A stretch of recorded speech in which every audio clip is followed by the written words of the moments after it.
I read this story in a detective style a long time ago, more than 3 times. I'm a 22-year-old girl. A month ago, I was looking on Craigslist to buy a couch for my new apartment.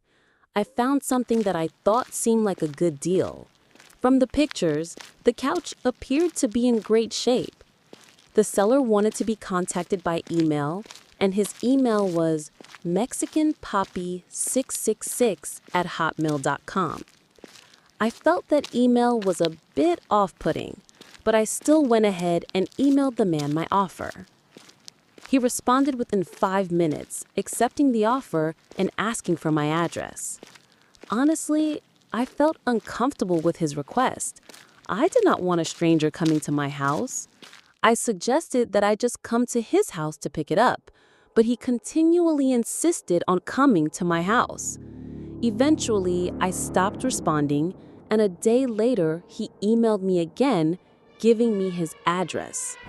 I didn't know if I should go at that point, but it seemed like a steal, almost too good to be true. And according to his address, he didn't live too far. So I got in my van and drove over to the seller's house. I immediately noticed that the house was a bit smaller than all the other houses on the block. When I rang the bell, a middle-aged man wearing a baseball cap answered the door. He gave me a huge smile and invited me in. I was immediately feeling uneasy. He led me into his living room and I saw the couch. Immediately, I noticed scuff marks and small tears in the couch. It was not at all in the shape that it appeared in the ad. I commented on this, and he just smiled and offered to lower the price. I told him I wasn't interested. And here's where things started getting creepy. As I was making my way out of the house, he put his hand on my shoulder and offered to give it to me for free if I was willing to give something to him. I let out a disgusted gasp and got back into my car. I didn't even look up out the window. I just drove away quickly. But it doesn't end there.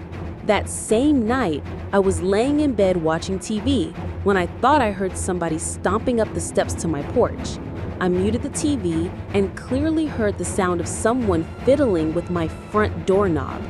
I jumped out of bed and tiptoed over to the front door to look through the peephole. But whoever it was already gone. Then I thought I could hear the sound of the gate to the backyard opening and closing. That was when I grabbed my phone and dialed 911. Soon after, I heard the sound of somebody fiddling